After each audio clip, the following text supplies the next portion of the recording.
তো দেখলেন ওই গর্তের মধ্যে নবীকে লাভাবেন। আবু বকর সিদ্দিক রাদিয়াল্লাহু আনহু নিজে নেবে ওই গর্তের মুখটা পরিষ্কার করলেন। বাবা গর্তের মুখটা সুন্দর সাফ করলেন। নবী গো আপনি আসুন, আমরা দুজন এখানে থাকবো। আমার নবী কিলি গর্তে চলে গেলেন। ভাইরা বাবাজিরা কি বলবো, আবু বকর সিদ্দিক লাভার পরে তাকিয়ে দেখলেন ওই গর্তের ভিতরে কতগুলো চালা আছে। আবু বকর সিদ্দিক হুজুর আমার চিন্তা করলেন, আল্লাহ ওই গর্ত থেকে যদি কোনো বিষধর সর্প বেরিয়ে আমার দয়ার নবীর দংশন করে, আমার নবী দুনিয়াতে চলে যাবে, কোনোদিন আমার নবীকে আমি পাবো না। এই মনে মনে করে কি করলেন, বাবা নিজের কাছে একটা কাপড় ছিল, ওই কাপড়টা টুকরো টুকরো করে কেটে সমস্ত গর্তের মুখগুলো আটকে দেয়। একটা চালাক আর আটকাতে পারলেন না। আবু বকর সিদ্দিক রাদিয়াল্লাহু তাআলা আনহু আমার নবীর প্রেমের পাগল, আমার নবীর প্রেমের দিওয়ানা, আমার নবীর প্রেমের মজনু। উনি কি করলেন, চিন্তা করতে লাগলেন। এদিকে বেঈমানের দলেরা, নাফরমানের দলেরা গর্তের কাছে চলে এসেছে। আব্বাজান কি বলবো, আল্লাহ পাক ডেকে বললেন, ও কৌতর তুমি বাসা বেঁধে বসে যাও, ও মাকড়সা তুমি জাল পেতে বসে যাও, আমার নবীকে আমি আল্লাহ হেফাজত করব, আমি আল্লাহ বাঁচিয়ে নেব। বাবা কৌতর ডিম পেড়ে বসে গেল বাসা বেঁধে, মাকড়সা জাল পেতে বসে গেল। ওই বেঈমানের দলেরা যেই গর্তের কাছে এসেছে, আপার কৌতুর উড়ে গেল, আপার মাকড়সার জালটা কেটে গেল। ওদের দ্বিমত হয়ে গেল, যদি মুহাম্মদ এই গর্তে যায় তাহলে কৌতুর এখানে বাসা বেঁধে থাকবে কি করে, চলো চলো অন্যদিকে যাই। এই বলে অন্যদিকে যেতে লাগলো। আমার নবীকে আল্লাহ পাক বাঁচিয়ে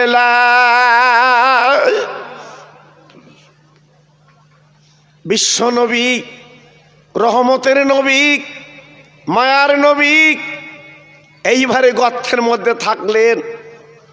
নবী আমার ডেকে বললেন, বাবা আবু বকর আমি অনেক কষ্ট করে এসেছি বাবা, আমি ক্লান্ত নবী। আবু বকর তুমি একটা কাজ করো, আমার আরামের জন্য একটুখানি উঁচু মতো কিছু দাও, মাথা দেব। ও ভাইরা বাবাজি কি বলবো, আবু বকর সিদ্দিক রাদিয়াল্লাহু তাআলা আনহু কি করলেন, নিজের বাম পা কানা তুলে ওই গর্তের মুখে আটকে দিয়েছে। একটা পা ডান পা খালি আছে, ওই পা খানা লম্বা করে দিলেন। আমার রহমতে নবীর মাথা খানা নিজে ওর উপরে তুলে নিলেন। ইয়া নবী আল্লাহ আমার উপরে মাথা দিয়ে ঘুমিয়ে যান। আমার দিনের নবী, আমার রহমতের নবী, মায়ার নবী, উনি ওর উপরে মাথা দিয়ে ঘুমিয়ে গেলেন। আহ আল্লাহর কি শান, যে চালার মুখে সিদ্দিক আকবর গর্তে চালাটা দিয়ে পা দিয়েছিল, ওই চালাই ছিল সাপ। আবু বকর সিদ্দিক হুজুরের পায় দংশন করলো, কামড় দিয়েছে। বিষের জ্বালা, বিষের যন্ত্রণা আবু বকর সিদ্দিক রাদিয়াল্লাহু তাআলা আনহু সইতে পাচ্ছেন না। আবু বকর সিদ্দিক কি বলেছিল, সাপ যত পারিস তুই আমার কামড়া, আমি পা নাড়াবো না। আমার রহমতের নবীর মাথা আছে ওর উপরে, আমি আমার নবীকে ঘুম ভাঙাতে পারবো না। আল্লাহর নবীর সাহাবী আবু বকর সিদ্দিকের শরীরে বিষগুলো আপার প্রয়োগ করেছে। আবু বকর সিদ্দিক আর বাঁচবেন না। আব্বাজান কি বলবো, দু ফোঁটা পানি আমার নবীর মুখে পড়ে গেল। আমার নবী পাক ঘুমটা ভেঙে বলছে, আবু বকর তুমি ঝরঝর করে কাঁদছো কেন বাবা, কারণটাকে একটু বলো বাবা। বলে, নবীজি আমার সাপে কামড় দিয়েছে, আমি আর বোধহয় বাঁচবো না। ও ভাইরা রে, বিশ্ব নবী উঠে বসে বলছে, আবু বকর তোমার পায়ে সাপে কামড় দিয়েছে, আজকে তুমি এমন করে বসে আছো কেন বাবা, তুমি আমার ডাকলে না কেন? আমার নবী পাক ডেকে বললেন, ও আবু বকর একটুখানি দেরি করো, দেরি করো। আমার নবী পাক কি করলেন, পাখানা ধরে নবীজির গালির থুতু সেই দংশন জায়গায় দিয়ে দিলেন। আল্লাহর কি মহিমা, বিশ্ব নবীর গালি থুতু এত দাম। আল্লাহ পাক কি করলেন, সঙ্গে সঙ্গে ওই বিষগুলো আমার আল্লাহ পানি করে দেয়। কত কুদরত আমার আল্লাহর, কত ক্ষমতা, বিষগুলো পানি হয়ে গেল। জি আমার নবী পাক প্রশ্ন করল, আবু বকর বাবা আজকে তোমার এত কষ্ট, তুমি আমাকে বলবে তো, হ্যাঁ আমাকে শোনাবে তো? আল্লাহর আবু বকর সিদ্দিক বলেছিলেন, নবী গো সাপের কামড়ে আমি আবু বকর যদি মরে যাই আমি বেয়াদবি করতে পারবো না, কারণ আপনার মাথা মোবারক আমার উপরে আছে হুজুর, আমি আপনার ঘুম ভাঙাতে পারবো না। কিছুক্ষণ পরে বিষধর সাপ ওই চালার থেকে বেরিয়ে আমার বিশ্ব নবীকে সালাম দিচ্ছে। একটু জোরে বলতে পারলেন না? আর একটু জোরে বলা গেল না? আর একটু জোরে বলতে পারলেন না? সাপ আমার নবীকে সালাম দিচ্ছে, ও নবী আমার সালাম লি। আল্লাহর নবী সালামের জবাবখানা দিয়ে সাপকে প্রশ্ন করল, ওরে সাপ একবার বল বল বল, আমার আবু বকরকে কামড়ালি কেন বল। ওই সাপের জবান খুলে খুলে বলছে, আই নবীজি গো আমি 1 2 দিন 3 দিন না, বহুদিন এই চালার মধ্যে আমি অপেক্ষায় ছিলাম। আমি শুনেছি বিশ্ব নবী তিনি আসবেন, তেনার চেহারা মোবারক একবার যদি দেখা যায় আল্লাহ পাক জাহান্নামের আগুনটা হারাম করে দেয়। আমি অপেক্ষায় বসেছিলাম। আজকে মেশকে আম্বার সুবার যখন আমার নাকে ঢুকেছে, আমি নবীর দেখার জন্য পাগল। নবী গো আমি বার হতে পারছি না, সমস্ত চালার মুখগুলো বন্ধ করা। এই চালে এসে দেখি নরম টেকছে, এই জন্য আমি দংশন করেছি হুজুর, আমি বুঝতে পারিনি। আমার নবী পাক বললেন, ও সাপ তুমি যাও, চালায় চলে যাও। সাপ খেদি খেদি বলেছিল, নবী গো আজকের আমি যে ভুল করেছি, অন্যায় করেছি, আমার একটু ইমানের কলমা পড়িয়ে দিন। আমার দিনের নবী, আমার রহমতের নবী, এই সাপ আমার নবীর কাছে কলমা পড়েছিল। জি আজকের আমরা মুসলমান, একবার চিন্তা করিনি, ভাবিনি যে আজকের নবীর আদর্শ নিয়ে, নবীর ভালোবাসা নিয়ে কেমন করে চলতে হয় আমরা কিন্তু জানি না। 3 দিন ওই গর্তের মধ্যে আমার নবী ছিলেন।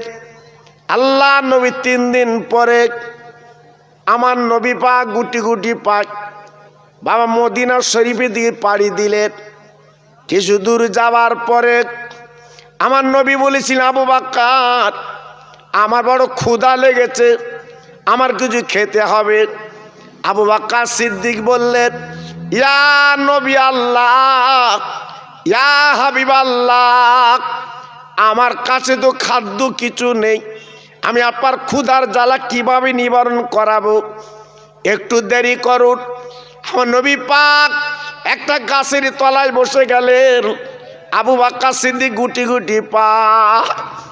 বাবা একটু দূরে চলে গেলেন, একটা ঝুপড়ি ঘর। আবু বকর সিদ্দিক ডাক দিলেন, মা। আল্লাহর নবীর সাহাবী ডাকার পরে একজন বুড়ি মা বেরিয়ে বলল, বাবা কি খবর? ও ভাইরা রে, বুড়িমাকে বিশ্ব নবীর সাহাবী ডাকা বলেন, মা তোমার বাড়ি কিছু খাবার আছে, তুমি দিতে পারো?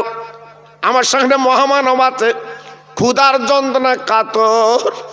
ওই বুড়িমা বলেছিলেন, বাবা আমার ঘরে কিছু খাবার নেই, আমি তোমার কি দেব বাবা?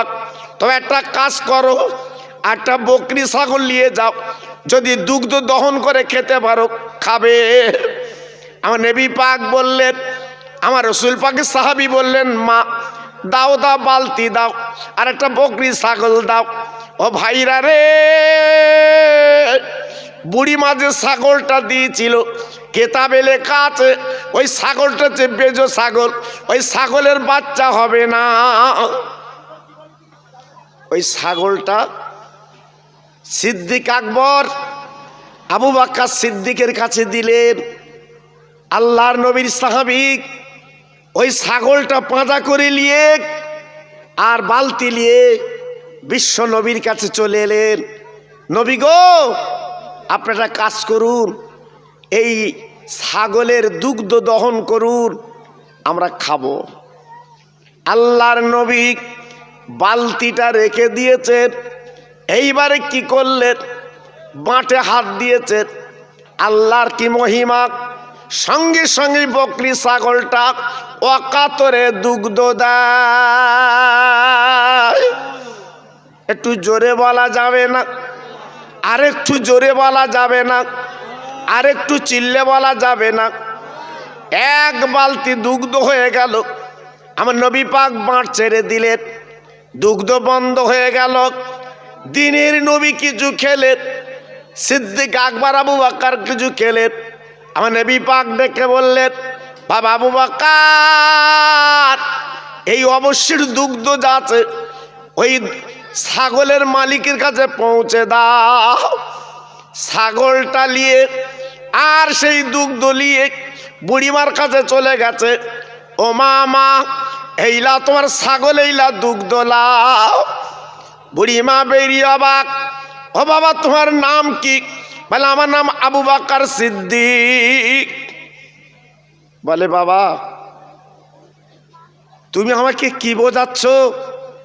ওই ছাগলের তো দুগ্ধ হবে না, কারণ ওই ছাগলটা তো বেজো, ওর তো বাচ্চা নেই, আজকের দুগ্ধ কি করে হলো?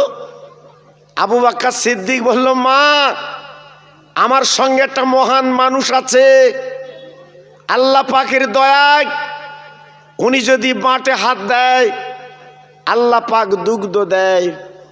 এই লাও মা, দুগ্ধ আছে। ওই বুড়িমা ছিল তওরাত, জব্বুর, ইঞ্জিলের পণ্ডিত, লেখাপড়া জানত।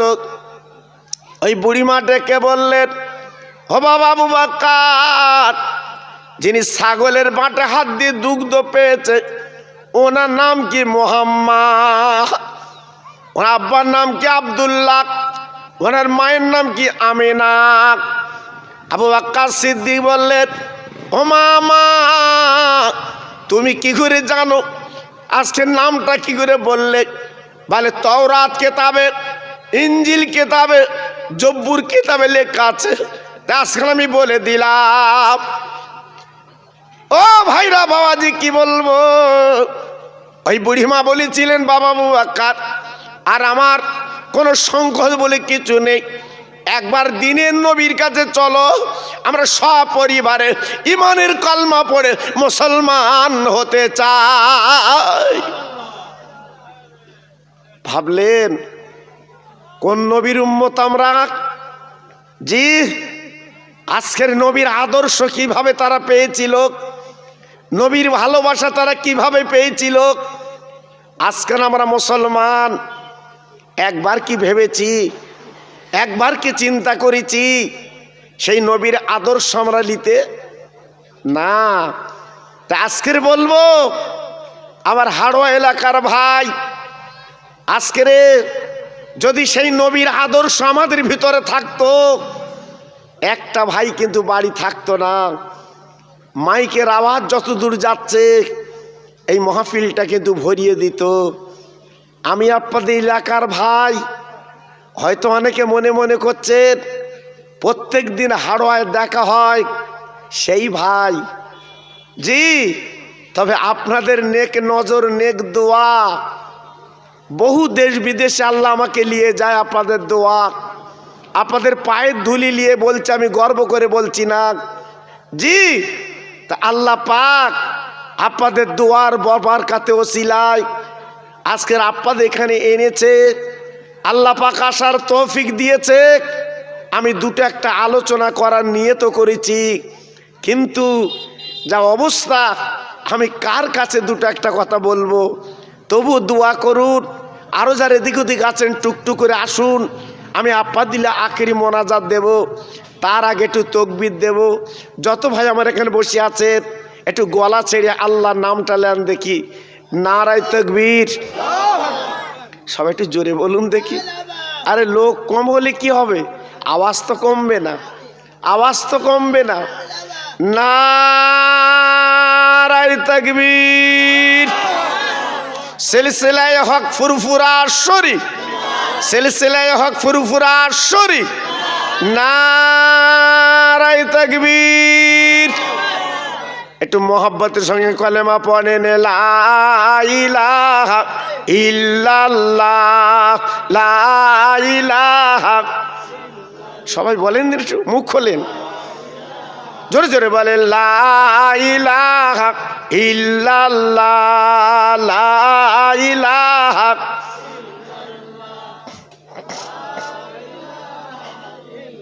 খুব সুন্দর হচ্ছে।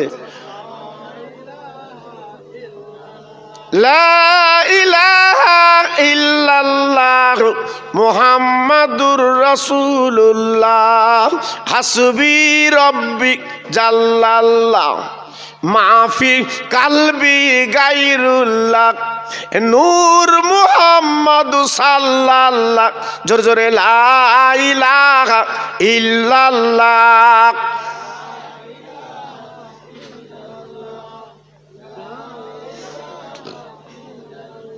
লা ইলাহা ইল্লাল্লাহ মুহাম্মাদুর রাসূলুল্লাহ। জোরে জোরে আল্লাহুম্মা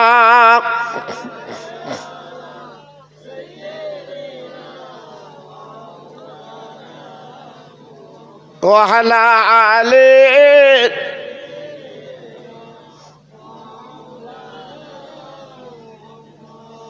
ডানা নই যে উইড়া যাব সোনার মদিনা,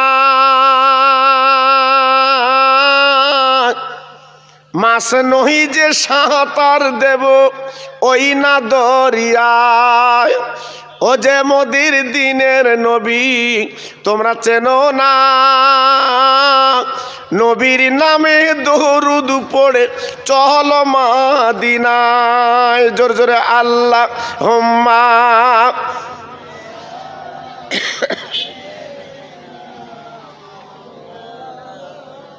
খুব সুন্দর হচ্ছে।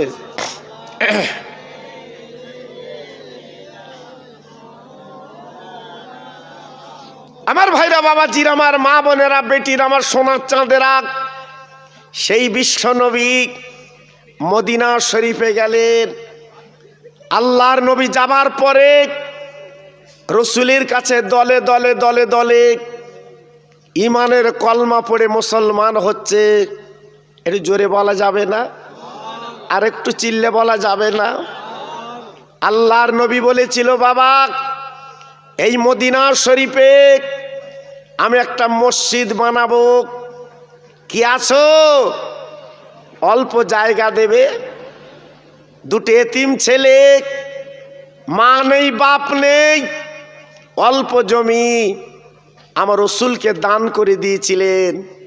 হুজুর আমার মা বাপ নেই, এই জমিটা আমরা দিয়ে দিলাম। আল্লাহর নবী সেই জমিতে বাবা মসজিদ বানালেন, কি সুন্দর মসজিদ।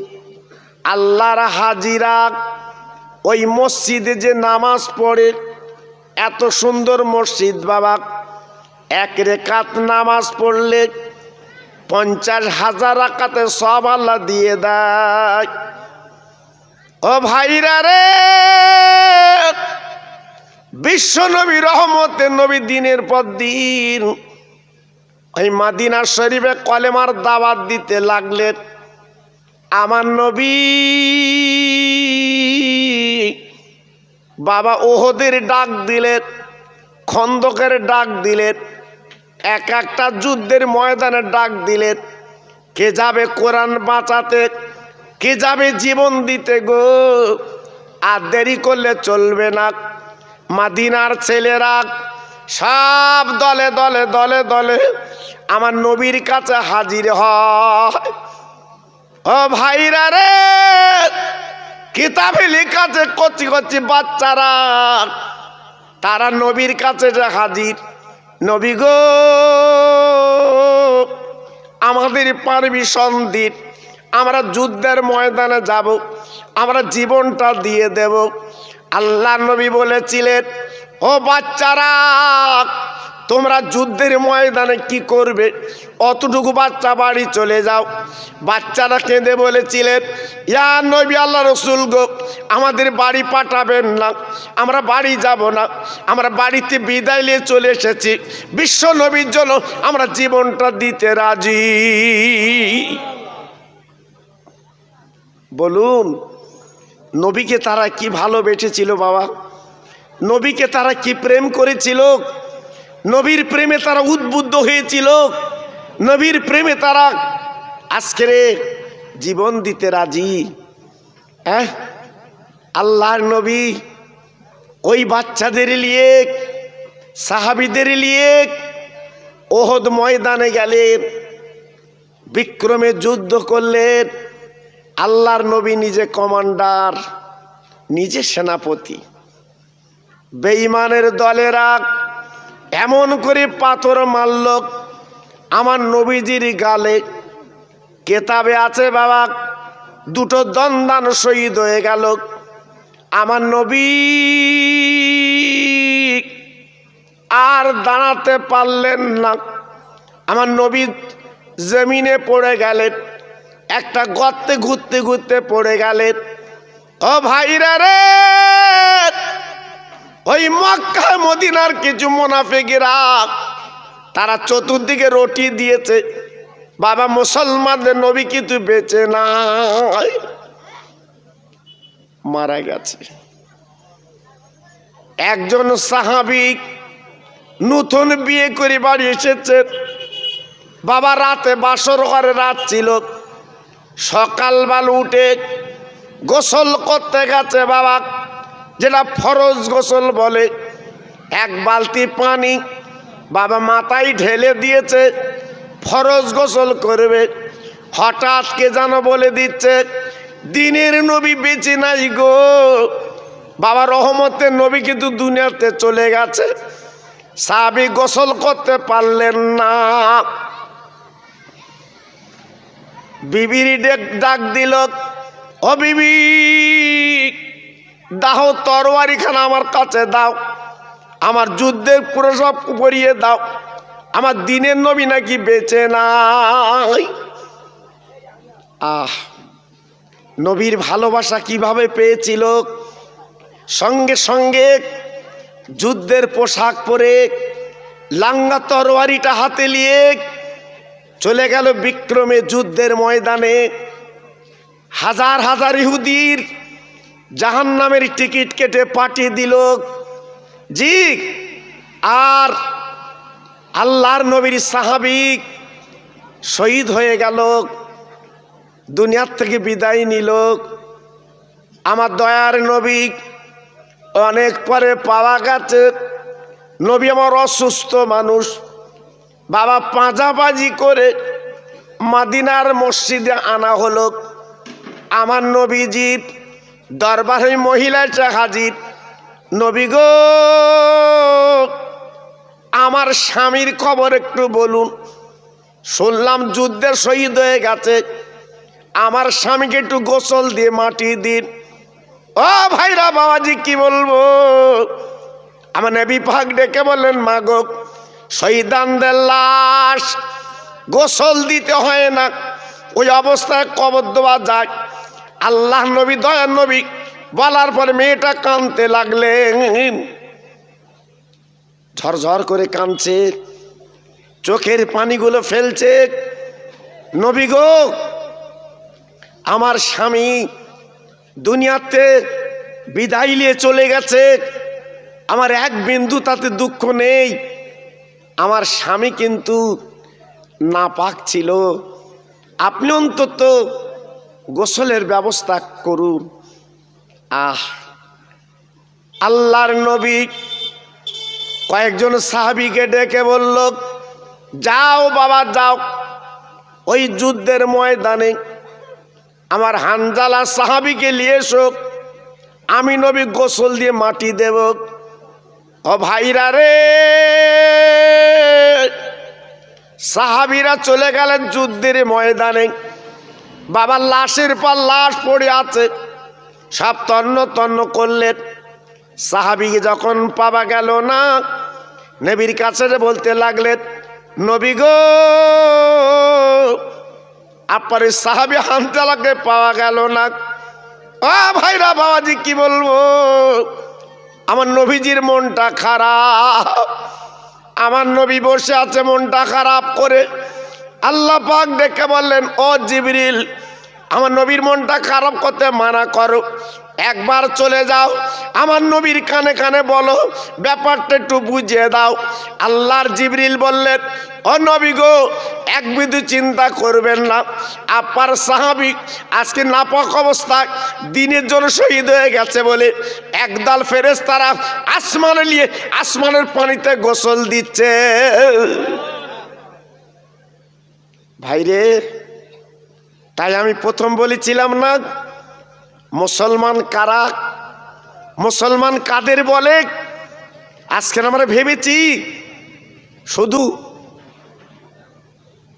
লোক দেখানো, মৌখিক মুসলমান হলে হবে না, প্রকৃত মুসলমান হয়ে আপনাকে দেখাতে হবে।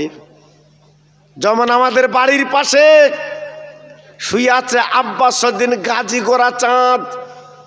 ওনার কি দরকার ছিল, ওনার বাড়ি তো আরবে, সোনার নবীর দেশে, সেখান থেকে কলেমার পতাকা নিয়ে আজকের হাড়োয়ায় হাড় গেড়েছেন বিদ্যাধারী নদীর পাশে।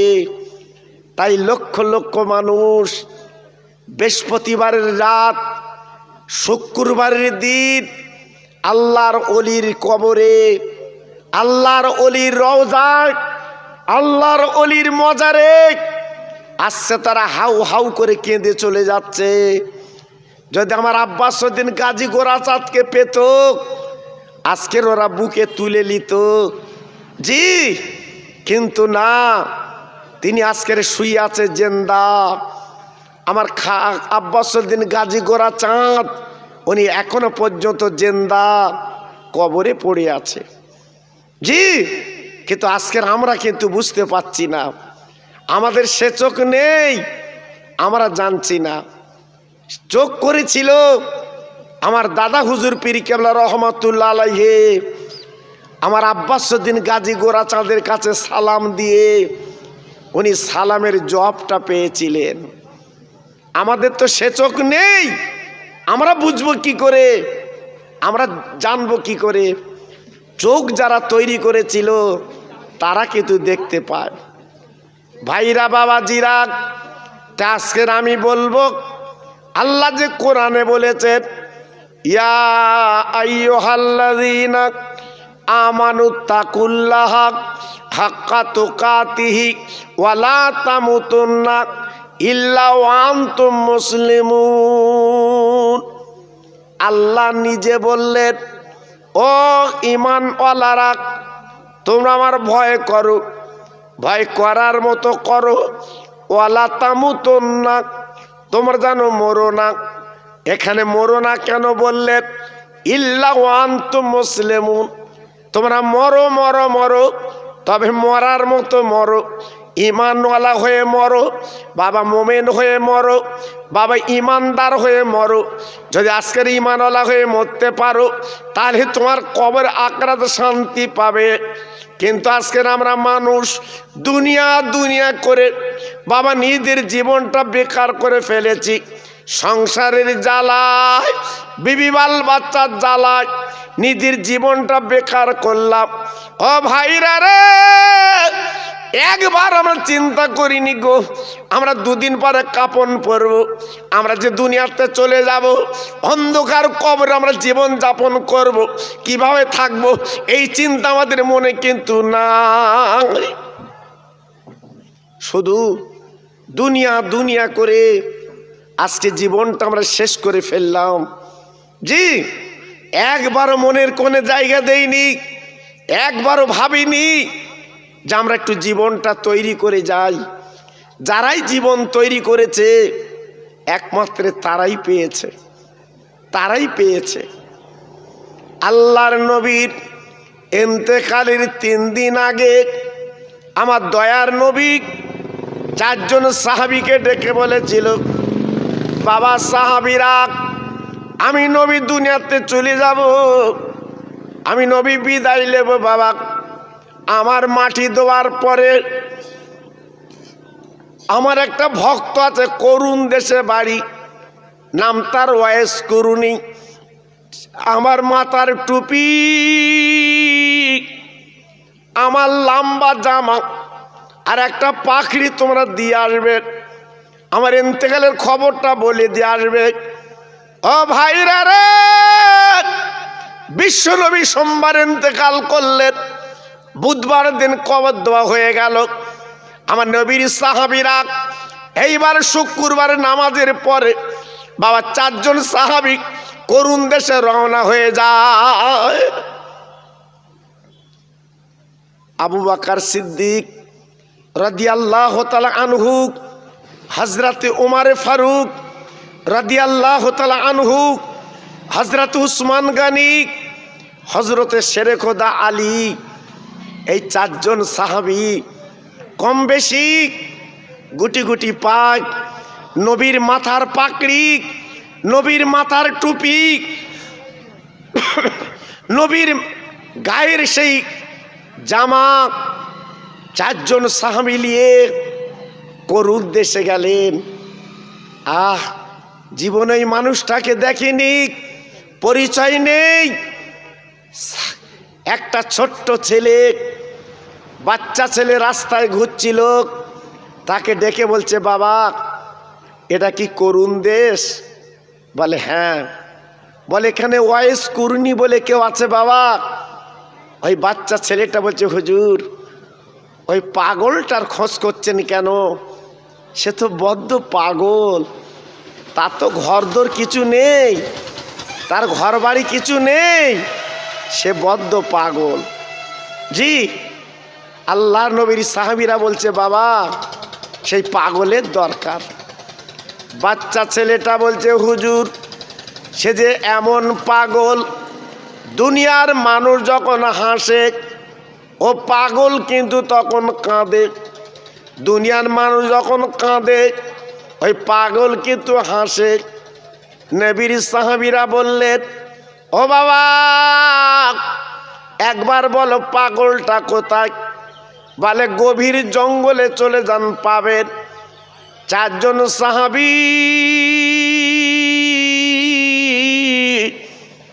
সেই নবীর টুপি পাকড়ি আর লম্বা পিরহান নিয়ে বাবা চলে গেলেন বাবা গভীর জঙ্গলে। জি দেখে মাথায় একটা পাকড়ি, বাবা পত্তালি দুবা জামা, হাতে একটা লাঠি, বাবা ওই জঙ্গলের মধ্যে ঘুরতে লেগেছে। ও ভাইরা, নবীর সাহাবীরা সালাম দিয়েছেন, উনি জবাব দিয়ে বলছে, আপনারা কারা? বলে আমরা মদিনা শরীফতে এসেছি।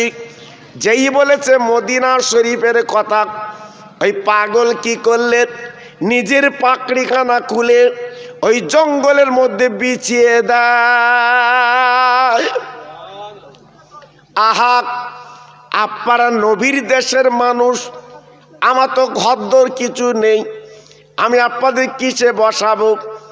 বসুন, আমার এই আপনার মাথার পাকড়িতে বসে যান। এইবার যখন বসে গেলেন, বলে নবীর বাড়িতে কত দূর? বলে আমার নবীর বাড়ির কাছাকাছি বাড়ি। বলার পরে বলে আমার নবী কেমন আছে? বলে গত বুধবারের দিন আমরা কবর দিয়েছি, সোমবার ইন্তেকাল করেছে। এই খবর শোনার পরে ওই ওয়াইস্কুরনি পাগল মাথার চুলগুলো ছিটতে লেগেছে, ঝরঝর করে কামতে লেগেছে, চোখের পানিগুলো ফেলতে লেগেছে। শুধু বলে আমার নবী নেই, নবী নেই, আমার নবী নেই, নবী নেই, এই কথা শুধুই বলতে বলতে লেগে যায়। আহ, নবী নেই, নবী নেই, নবীর জন্য পাগল, নবী নেই, নবীর জন্য দেওয়ানা। আল্লাহর নবীর সাহাবীরা ডেকে বলছে, ভাই আমরা ব্যতিব্যস্ত মানুষ, আমরা এক্ষুনি চলে যাব। আমাদের যে ওয়াদা ছিল, বিশ্ব নবী আমাদের কাছে আপনার কিছু তোহফা পাঠিয়েছে, আপনি নেন, আমরা বিদায় নেব। ওয়াইস্কুরনি ডেকে বলছে, আপনারা কারা? নবীর তোহফা নিয়ে এসেছেন? বলে আমরা নবীর সাহাবী, আমরা নবীর শ্বশুর, কেউ বা জামাই, আপনার কাছে এসেছি। ওয়াইস্কুরনি বলেছিলেন, ও নবীর সাহাবী, ও নবীর জামাই, আজকের এমন মুখ ভরা কথা বলছেন, একবার বলুন আমার দিনের নবীর দন্দন ওহদে শহীদ হয়েছিল, আজকের আপনার নবীর সাহাবী জামাই বলছেন আপনাদের গালে কেন দাঁত দেখছি? তাহলে নবীর ভক্ত আপনারা, আপনাদের গালে দাঁত কেন? একবার আপনি তাকিয়ে দেখুন, একটা পাথর নিয়ে আমার নিজের 32টা দাঁত, আমার নবীর দাঁত নেই বলে আমি আমার দাঁতগুলো ভেঙে দিয়েছি। 32টা দাঁত, একটাও আমার গালে নেই, আমি ভেঙে দিয়েছি। ওহ, ভক্ত কাকে বলে, ভক্তি কাকে বলে? নবীর সাহাবীরা মাথাটা নিচু করে বসে গেল। আহ, আমার নবী এই জন্যে আজকের জামা টুপি আর পাকড়ি দিতে বলেছিল। তাই বলছে, হুজুর আমরা বুঝতে পেরেছি আপনি নবীর প্রেমের পাগল, তা আপনি যদি নবীর মোহব্বতে আজকে দন্দান শহীদ করে দেন, তাহলে নবীর কাছে আপনি গেলেন না কেন? একবার আপনি নবীকে কি চামড়ার চোখে একবার দেখেছেন? ওয়াইস্কুরনি ঝরঝর করে কাঁদছেন আর ডেকে বলছে, ও নবীর সাহাবীরা, আমি নবীর কাছে কেন যাইনি জানেন না? আমার একজন বুড়িমা আমার কাছে ছিল, আমি যদি নবীর কাছে যাই আমার মার খেদমত করা হবে না, আমার মার সেবা করা হবে না। ও নবীর সাহাবীরা গো, আমি নবীর কাছে এই জন্য যেতে পারিনি, আজকের আমি গেলে মার সেবা কম হয়ে যাবে। আমি কি করব? মার সেবা করে জীবনটা কাটিয়েছি, আমি মায়ের দোয়া পেয়েছি, এই জন্য নবীর কাছে যেতে পারিনি। ভাইরা, বাবাজিরা, ও তরুণ যুবক বন্ধুরা, ও মা বোনেরা, বেটিরা, একবার ভাবুন তো আল্লাহর নবীর ভালোবাসা কাকে বলে? এইবার নবীর সাহাবীরা বললেন, এই জামা টুপি পাকড়ি আপনি লিন, আমার নবীজি বলে গেছেন এই তোহফা আপনার দিতে বলেছেন। ওয়াইস্কুরনি ঝরঝর করে কাঁদছে, আল্লাহ আমি কি নবীর টুপি পাকড়ি নেব? হ্যাঁ, এই বলে কাঁদতে লেগেছে, চোখের পানি ফেলতে লেগেছে।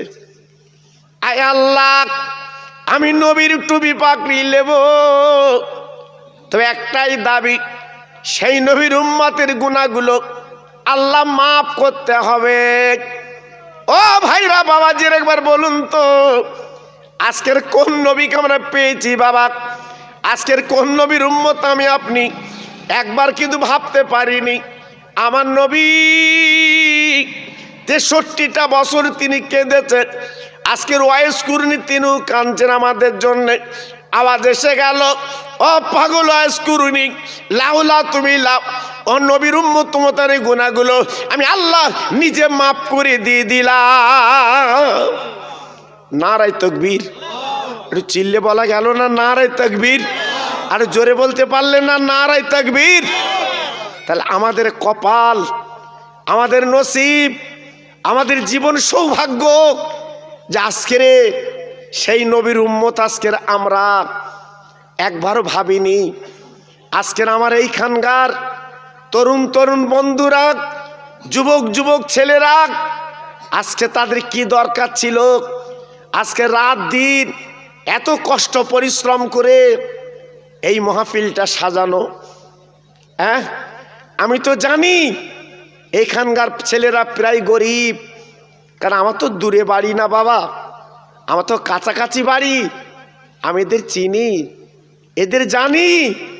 আজকে লক্ষ্য করুন তো এরা কত গরিব। হ্যাঁ, আজকের 15-20 দিন এদের চোখে মুখে ঘুম নেই এই মাহফিলটা দেওয়ার জন্যে। কার দ্বারে না গেছে দুটো পয়সার জন্যে। আজকের মরা মা বাপগুলো কবরে, তাদের নামে সবরচনা হবে, দোয়া হবে। জি, এই উপলক্ষে আজকে তারা এই কষ্ট করেছে। জি, একটু ভাবুন তো, একটু চিন্তা করুন তো। হ্যাঁ, আজকের আমি তো গত বছর আগের বছর এসেছিলাম। সত্যি এদের মহব্বত, এদের ভালোবাসা, এদের প্রেম ভোলার মতো না। গত বছরে আমার ফুরফুরা শরীফ থেকে হুজুর কেবলাকে এনে এই মাহফিলরা কায়েম করেছিল। এবছর আমার কাছে গেলেন, যে বলে হুজুর আপনি আমাদের বাড়ির পাশের মানুষ, অন্তত আমাদের একটা দিন দেন, আমরা মাহফিল করব। যেহেতু আমি এলাকায় সময় দিতে পারি না বাবা, প্রত্যেক দিন আপনারা জানেন আমরা বাইরে বাইরে যেতে হয়, আপনাদের দোয়া। জি, কিন্তু ছেলেরা নাসর, হুজুর একটু সময় দেন আমাদের, আল্লাহর হুকুম। আমি এদের জন্য এদের মুখের দিকে তাকিয়ে একটু সময় দিয়েছি বটে, তবে এলাকার মানুষ বলে হয়তো অনেকে মনে মনে করছেন যে আমাদের সেই খোকা ভাই রাস্তায় বা বাজারে প্রায় দেখা। জি, কিন্তু আমি আপনাদের ভাই, খোকা ভাই হতে পারি, কিন্তু আমি যে কথাগুলো আপনাদের কাছে রাখছি এ কথাগুলো কিন্তু মূল্যবান কথা, এ কথাগুলো কিন্তু দামি কথা। জি, যদি একটুখানি মগজে রাখতে পারেন আপনার জীবনটা সুন্দর হবে, সুখের হবে। জি, এজন্য বলছি এই যে মাহফিল আপনারা এসেছেন, কত সুন্দর এইবার লাগছে বলুন তো, মাহফিলটা ভরে গেছে, কত ভালো লাগছে বাবা। জি, একটু ভাবলেন না তো, একটু চিন্তা করলেন না তো, আজ আমরা আছি কোথায়? হ্যাঁ, আমরা আছি কোথায়? আল্লাহর নবী, দয়ার নবীর দুটো নাতি ইমামে হাসান হোসাইন 3 দিন তারা ভুকা, পেটে কোনো দানা পানি নেই, ক্ষুধার যন্ত্রণা কাঁদে, চোখের পানিগুলো জর জর করে ফেলে। হজরতে আলী 3 দিন মজুরি করতে পারিনি, বাবা বাড়ির বারান্দায় ঘুমিয়ে আছে। হাসান হোসেন মা জননীর গলা ধরে কাঁদে, মা আমাদের ক্ষুধার জ্বালাটা একটু মিটিয়ে দিন, আমাদের পেটের জ্বালা কিছু মিটিয়ে দিন। মা 2 বাচ্চার গালে চুমু দিয়ে বলছে, বাবা আমি কোথায় পাবো তোদের খাদ্য? আমি তো মদিনার ঘরের বাইরে যেতে পারি না, যেহেতু আমি হলাম নবী বংশের মানুষ, আমি বাইরে তো যেতে পারি না। তবে তোরা কাজ কর, আমার আব্বার কাছে চলে যাক, আমার আব্বা যদি ক্ষুধার জ্বালা মিটিয়ে দেয়, তোদের যদি কিছু খাইয়ে দেয়, নিশ্চয়ই তোদের ক্ষুধার জ্বালা মিটে যাবে। 2 ভাই গলা দুটো জড়িয়ে বাবা গুটি গুটি পায় মদিনার মসজিদে চলে গেছে। আসসালামু আলাইক ইয়া নানা জান, আসসালামু আলাইকা ইয়া রাসূলুল্লাহ হাবিবাল্লাহ নানা জান।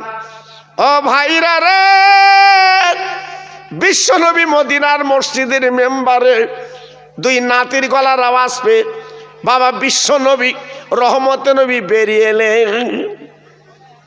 নানু ভাই, নানু ভাই, কি ব্যাপার এত সকালে?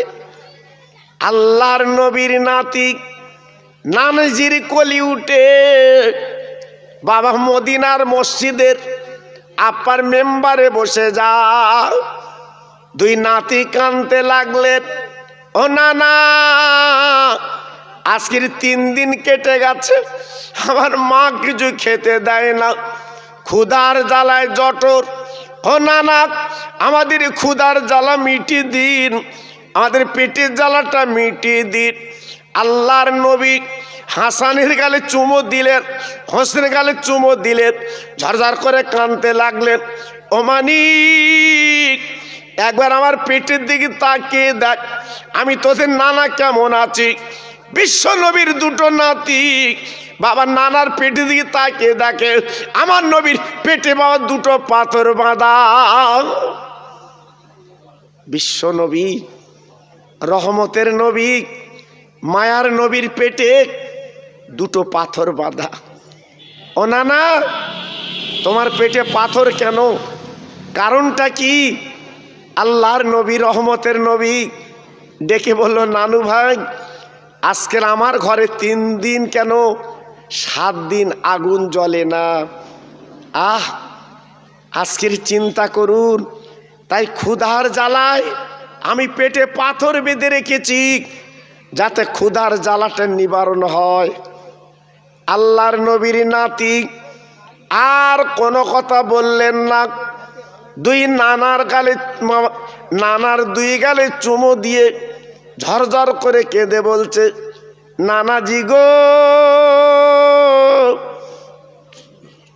আগামীকাল আমাদের বাড়ি যাবেন, আমরা আপার পেট ভরে খাইয়ে দেব। ও ভাইরা রে, দুই নাতি কাঁদতে কাঁদতে বাড়ি গেল। মা, আমার নানাজির বাড়ি কিছু খেতে পাইনি, আমার নানা ক্ষুধার যন্ত্রণায় পেটে পাথর বেঁধে জীবন কাটাচ্ছে। ও মা জননী, মা, বিশ্বনবী নানাকে দাওয়াত করে এসেছি, আগামীকাল আমাদের বাড়ি দুপুর বেলা আমার নানা যে আমাদের বাড়ি মেহমান। মা ফাতেমা শোনার পরে কাঁদছে, ওরে আমার মানিক, ওরে আমার হীরকখণ্ড, ওরে আমার নয়নের তারাক, তোরা 2 ভাই দাওয়াত করে এলি, কিন্তু তোরা কি বাড়ির খবর রাখিস নে? তোরা কি হাঁড়ির খবর রাখিস নে?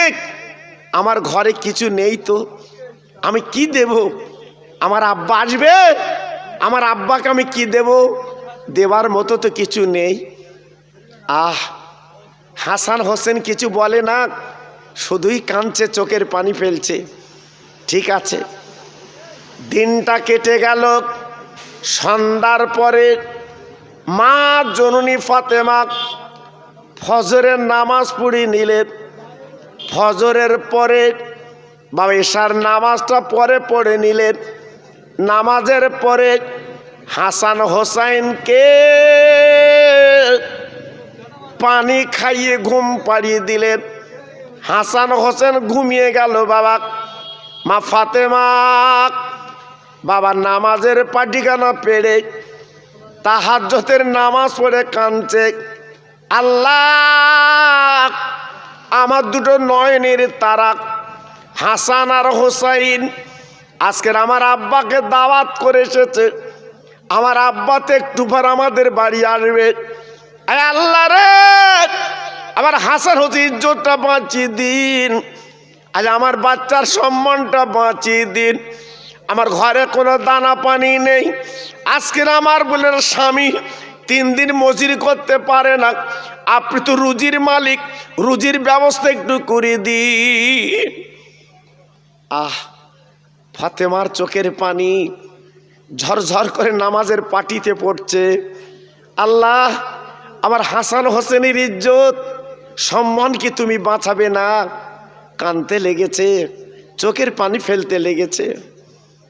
কানতে কানতে সকাল হয়ে গেল। হজরতে বেলাল মদিনার মসজিদে আজান দিয়েছে, আসসালাতু খায়রুম মিনান নাওম। মা ফাতেমা আজানের শব্দটা পেয়ে আল্লাহর কোরআন তুললেন, নামাজের পাটি গুটিয়ে বাইরের কাজ মিটিয়ে ফজরের নামাজ পড়তে যাবে। হঠাৎ পাঁচিলির বাইরে কি যেন ডাক দিচ্ছে, ও নবী নন্দিনী বেরিয়ে আসেন। সারা রাত কেঁদেছেন, চোখের পানি ফেলেছেন, আল্লাহর কোরআনে চোখের পানি পড়েছে, আর কানতে হবে না, একটু বেরিয়ে আসেন। মা ফাতেমা জীবনে কোনো দিন বাবা নিজের চেহারা কাউকে দেখায়নি। মা ফাতেমা পাঁচিলের কাছে বলছে, বাবা তুমি কে? এমন ভোরবেলা তুমি আমার নাম ধরে ডাকছো, তুমি কে? ডেকে বলছে, মা ফাতেমা একটাবার হাত দুটো বাড়িয়ে দাও। আল্লাহর নবীর মেয়ে বাবা আপার দরজা অল্প খুলে হাত দুটো বাড়িয়ে দিয়েছে। দেবার পরে ওই অচেনা মানুষটা কি করলেন, এক বাসন গরম গরম খানা আল্লাহর নবীর মেয়ের কাছে হাতে তুলে দিলে। ফাতেমা, ফাতেমা এই খানাটা তোমার দিলাম, তোমার রহমতের আব্বা আল্লাহর দোস্ত, তোমার আব্বা তোমার বাড়িতে আসবে, আজকে তোমরা বেইজ্জতি হবে না, তাই এক বাসন খানা তোমার কাছে দিলাম, তোমার আব্বার পেট ভরে খাইয়ে দেবে। হাসান হোসেনের ইজ্জত আল্লাহ পাক বাঁচিয়ে দেবে, কোনো চিন্তা নেই। আল্লাহর নবী রহমতের নবীর মেয়ে সেই খানার বাসন নিয়ে চৌকির তলা রেখে দিয়ে বাবা ফজরের নামাজ কালাম পড়ে লেবার পরে পাঁচিলের কাছে দাঁড়িয়ে গেছে। আমার আব্বা জান আসবে, একটা ডাক দেবে, দরজাখানা খুলে দেব। ও ভাইরা, পৃথিবীর জমিনে মেয়েদের মতো মায়ার জিনিস আর কে আছে? আল্লাহর নবীর মেয়ে দাঁড়িয়ে আব্বার অপেক্ষায় দাঁড়িয়ে রয়। আমার দিনের নবী, রহমতের নবী গো, ফজরের নামাজ কালাম পড়ে বলছে, বাবা সাহাবীরা আমি আমার মেয়ের কাছে যাচ্ছি। আবার হাসান হোসেন দাওয়াত করে গেছে ওই মদিনার মসজিদে। ফজরের নামাজ যত সাহাবী পড়েছিল সবাই বলছে, নবী গো আপনি মেহের বাড়ি যাবেন, আমরা আপনার সঙ্গে যেতে চাই। হুজুর আপনি যাবেন আর আমরা যাব না? আমরা আপনার ভক্ত, আমরা আপনার সাহাবী, আমরা একটু যাব। নবী পাক বলল, বাবা তাহলে সবাই চলো আমার সঙ্গে। সবাইকে নিয়ে নবী গুটি গুটি পায় ফাতেমার দরজা নক করেছে। ও মা, মা গো, আল্লাহর রসুল দয়ার নবী যেই মা বলে ডেকেছে, বিশ্ব নবীর মেয়ে ছিল দরজার কাছে দাঁড়িয়ে, আব্বা জান বলে দরজাখানা খুলে দিয়েছে। আব্বু, আব্বু আপনি এসেছেন? আল্লাহর নবীর মেয়ে পাঁজাপাঁজি করে বুকে করে তুলে বিছানায় বসিয়ে দিলেন। আল্লাহর নবী ডেকে বলল, মা আমার হাসান হুসাইন কই? বলে আব্বারও তো এখনো ঘুমিয়ে আছে, ডাকো ওদের ডেকে দাও, আমার কোলে তুলে দাও। দুই বাচ্চা ডেকে তুলে দিল। আমার দয়ার নবী দুই বাচ্চার গালে চুমা দিল। নানু ভাই, গতকালকে তোরা দাওয়াত করে এলি, আর এমন করে ঘুমাচ্ছিস কেন বল? ঘুমাবার দরকার কি? নানাজি আপনি যখন এসেছেন আমরা কিন্তু খুশিতে বাগে বাগ। মাকে প্রশ্ন করে, ও মা খাবার কিছু ব্যবস্থা, খাবার কি করেছেন জলদি দেন। ও ও ভাইরা, মা ফাতেমা ডেকে বলছে, মানিক গো, আগে তোরা দুই ভাই একটু উজু করে এলে, মুখ হাত পা ধুয়ে এলে, তারপরে খানা তোর হাতে দেব। আমার নবীর মেয়ে যেই বলেছে দুই বাচ্চা, বাবা উজু করে হাত পা ধুয়ে নিলেন। নবীর মেয়ে চৌকির তলাতে এক প্লেট খানা বার করে হাসান হোসেনের কাছে দিয়েছে। ওরে আমার মানিক, এইলে খানালে। হাসান হোসাইন আম্মার মুখের দিকে তাকিয়ে বলছে, মা এত কম খানা, বাইরে যত সাহাবীর এসেছে, আমি কি করব? আজকের কারে দেব না।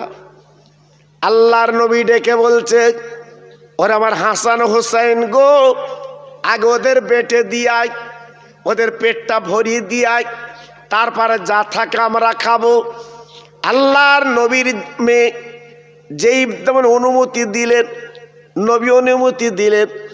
এবার হাসান হোসেন প্লেটটা নিয়ে বাইরে চলে গেছে, সবাইকে পেট ভরে খাইয়ে দেয়। বাকি খানাগুলো এনে নবীর কাছে দিয়ে দিলেন। ইয়া রাসূলুল্লাহ, হাবিবাল্লাহ, এই লিন আপনি খানা লিন। আমার দয়ার নবী, রহমতের নবী এইবারে 4 জন খেলেন।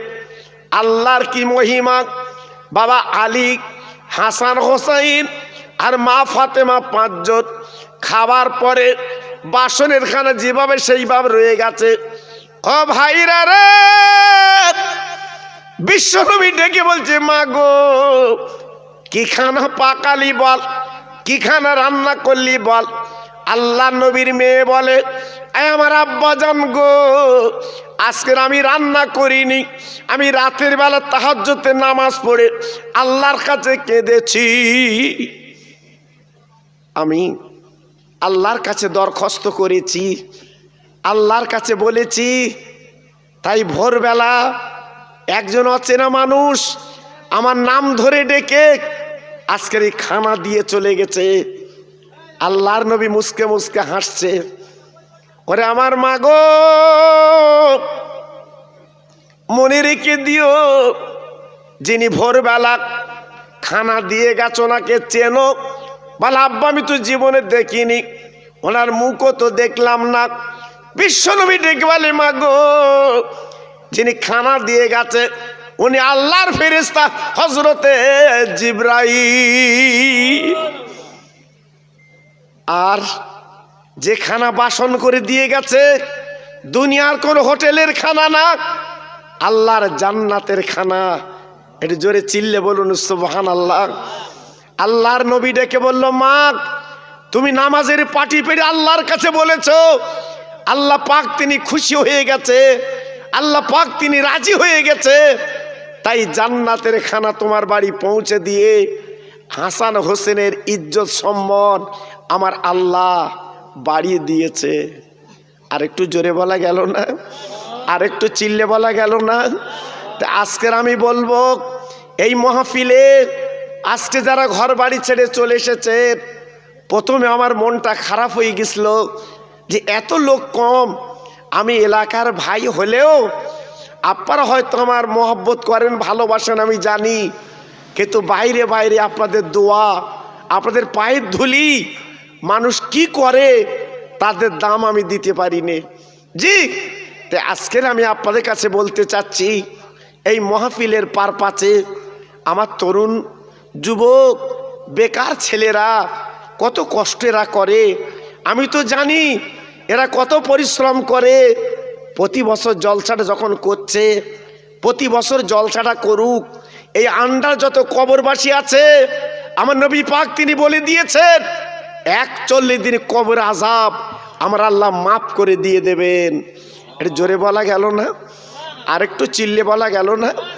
তা আজকের আমি আপনাদের কাছে বলতে চাচ্ছি, আগামী বছরের জন্যে এই মাহফিলে আল্লাহর বান্দা কি আছেন? আল্লাহর বান্দা কি আছেন? আগামী বছরের জন্য